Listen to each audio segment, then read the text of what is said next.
국립정신병원에서는 환자의 가장 가까이에서 마음 회복을 돕는 사람들이 있습니다. 바로 정신건강간호사입니다. 오늘은 국립나주병원에서 근무하는 정민지 이상한 선생님과 함께 정신건강간호사에 대해서 자세하게 알아보는 시간을 갖도록 하겠습니다. 안녕하세요. 국립나주병원에서 12년째 근무 중인 정신건강간호사 정민지입니다. 현재는 정신건강사업과에서 정신건강 증진을 위한 다양한 업무를 맡고 있습니다. 안녕하세요. 저는 국립나주병원에서 9년째 근무 중인 정신건강간호사 이상아입니다. 현재는 정신재활 치료과에서 퇴원한 환자들을 위한 통합사례관리팀에서 업무를 맡고 있습니다. 국립정신병원에서의 간호사는 병동 외에도 다양한 사업파트에서도 근무를 하고 있는데 구체적으로 어떤 일을 하나요? 정신건강사업과는 지역사회의 정신건강을 증진하기 위한 다양한 사업을 기획하고 운영하는 부서입니다. 정신건강에 대한 인식을 개선하고 치료의 접근성을 높이기 위해 대학생, 직장인, 노인 등 생애주기별 대상에 맞춰 실태조사, 상담, 캠페인, 심포지엄, 인권교육 등 찾아가는 맞춤형 프로그램을 운영하고 있습니다. 통합사례관리팀은 퇴원한 정신과 환자분들이 재입원을 하지 않고 지역사회에서 안정적으로 정착 후 생활할 수 있도록 정신질환 및 일상생활 관리를 위해 병원 기반 사례관리 서비스를 지원하고 있습니다. 해당 서비스는 복용하는 약물 관리를 시작으로 대상자에게 필요한 지역사회 자원 연계 및 사회기술 훈련 등 대상자에게 종합관리 서비스를 제공하는 것입니다. 또한 사례관리 서비스가 확산될 수 있도록 정신건강 전문요원 수련생을 대상으로 역량강화 교육 및 워크숍 제공하여 지역사회 정신건강 전문요원 양성에 힘을 쓰고 있습니다. 말씀해주신 내용을 보아하니 환자의 지역사회에 연결하면서 회복을 돕는 일이 결코 쉽지 않아 보이는데요. 정신건강간호사라는 길을 선택하게 된 특별한 계기가 있을까요? 단순한 간호사가 아닌 전문성 있는 간호사를 하고 싶었던 게 컸습니다. 간호사는 13개의 영역에 전문 간호사 제도가 있습니다. 그중 다양한 파트에서 실습을 하던 중 저 또한 이곳 국립나주병원에서 정신과 실습이 저에게 가장 깊은 인상을 주었고 결국 그 인상은 저를 이곳 정신과 전문 간호사로서 근무하고 싶다는 목표를 만들게 해주었습니다. 특별한 계기가 있었던 것은 아니고요. 그저 한 분야에서 꾸준히 경험을 쌓으며 깊이 있게 일하고 싶다는 마음이 컸습니다. 처음엔 대학병원 취업을 준비했는데 막상 미래를 떠올리면 좀 막막하게 느껴지더라고요. 그러던 중 4학년 마지막 실습지로 정신병원에서 실습을 하면서 이 분야라면 내가 전문성을 키워 다양한 영역에서 의미 있게 일을 할 수 있겠다라는 생각이 들었습니다.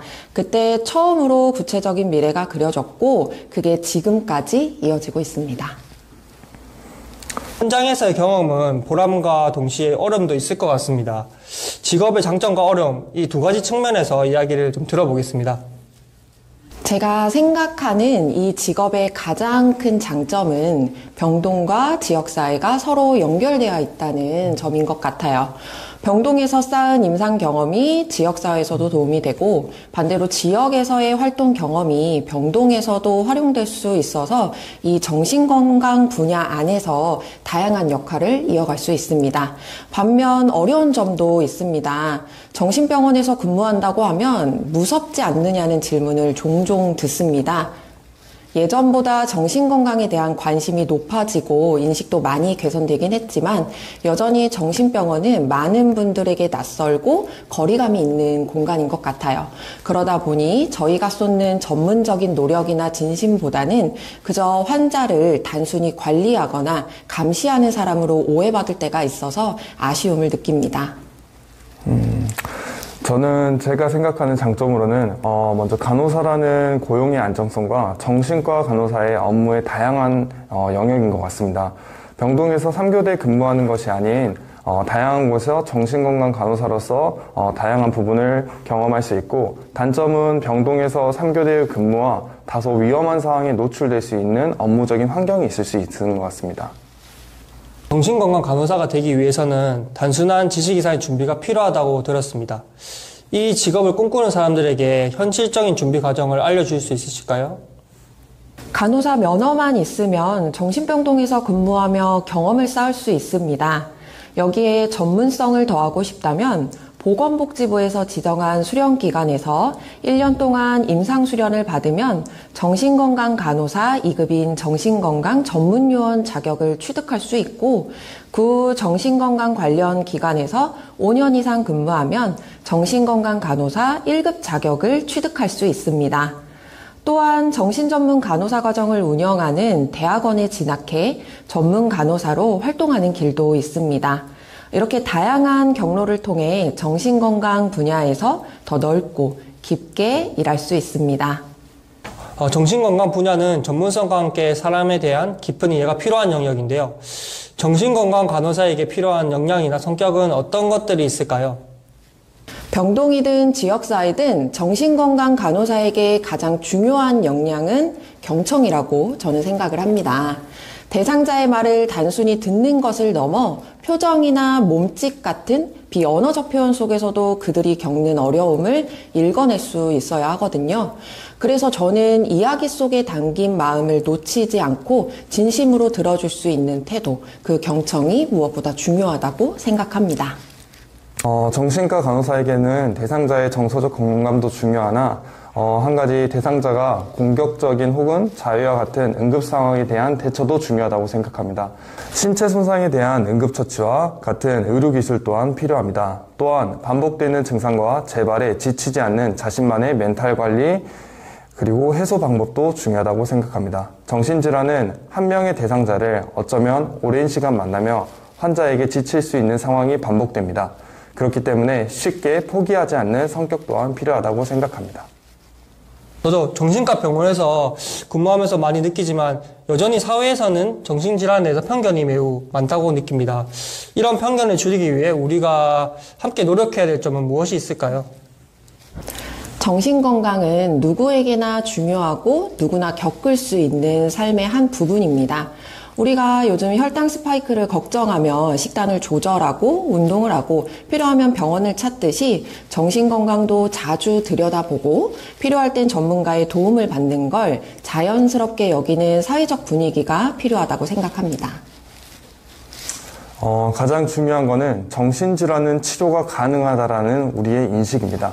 물론 오랜 기간 치료와 관리가 필요하나 주위 사람들이 환자를 편견이 아닌 지지체계로서 바라보고 관심을 준다면 그 어떤 질환보다 긍정적인 결과를 바라볼 수 있다는 점을 모두가 알아주시면 좋을 것 같습니다. 마지막으로 이 영상을 보고 정신건강 간호사를 꿈꾸는 학생들도 있을 텐데요. 그들에게 전하고 싶은 조언 한마디 부탁드립니다.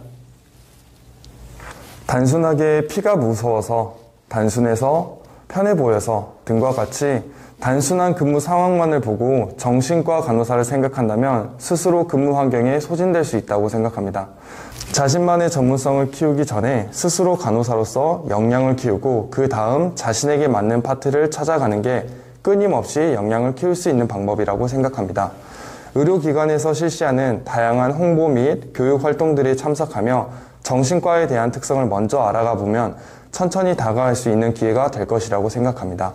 자신만의 특성을 파악했다면 정신건강 전문요원 수련생을 지원하는 것을 권하겠습니다.